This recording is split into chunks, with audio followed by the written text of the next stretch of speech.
हे सुहबे दीपल सो को हबर में साझक बेर बितैना।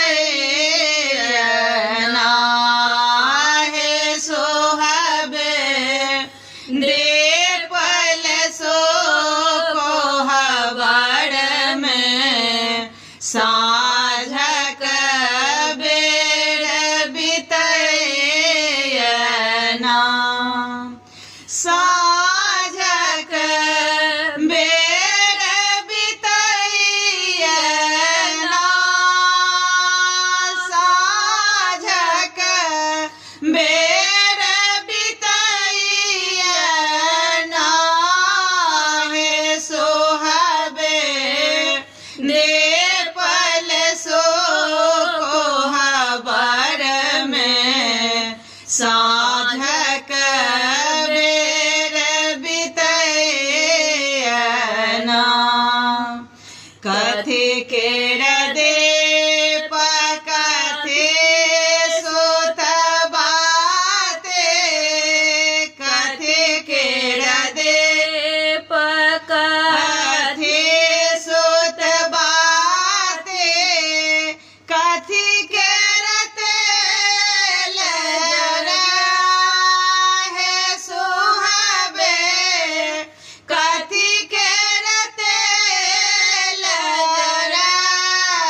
हे सोहबे दीपल सो को हबर में साझक बेर बितैना। माटी के दियारा पाटे सुत बाते। माटी के दियारा पाटे सुत बाते। सरसों के तेल जरा। हे सोहबे सरसों के तेल जरा।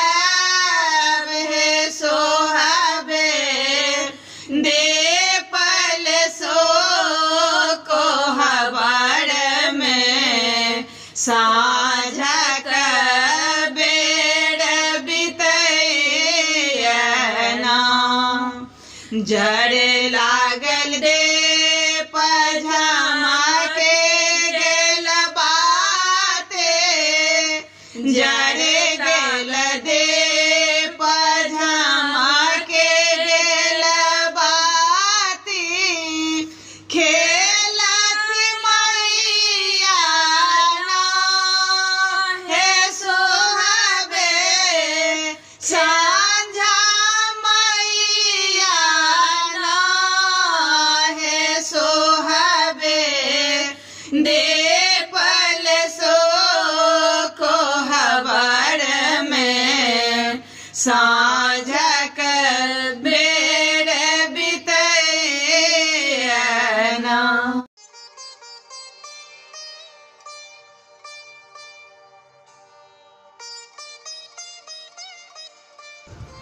साँझ कोहबर में दियरा लेस लिया है।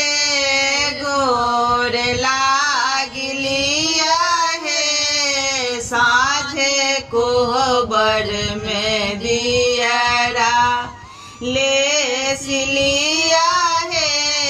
गोर लाग लिया है।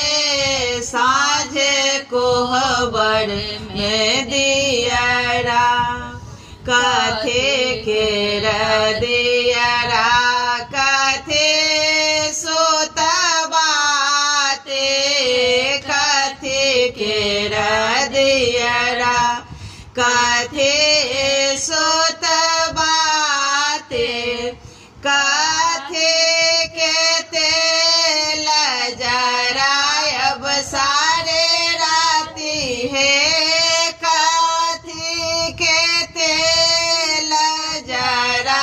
अब सारे राती साझ कोहबर में दियरा ले सिलिया है गोर लाग लिया है साझ कोहबर में दियरा सोना के दियरा में पट सुत बाते सोना के दियरा में पट सुत बाते सरसों के तेल जरायब सारे राती है सरसों के तेल जरायब सारे राते साझ कोहबर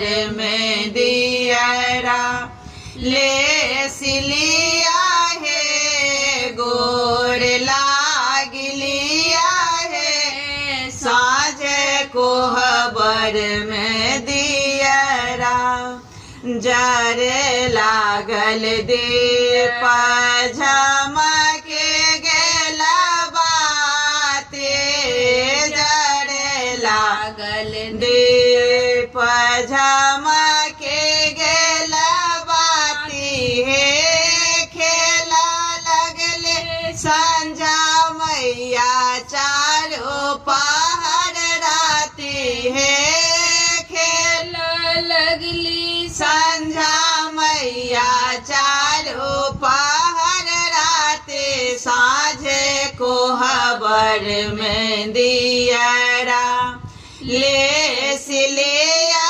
है गोर लाग लिया है साझ कोहबर में दियरा। हम मीनू झा प्रणाम करै छी समस्त मिथिलावासी के एकटा गौरी के गीत लऽ कऽ उपस्थित छी। कोशिश करै छी नीक लागे अहाँ सबके, नीक लागत तऽ लाइक जरूर करब। संग दऽ रहल अछि श्रीमती ललिता झा। धन्यवाद। जय मिथिला, जय मैथिली।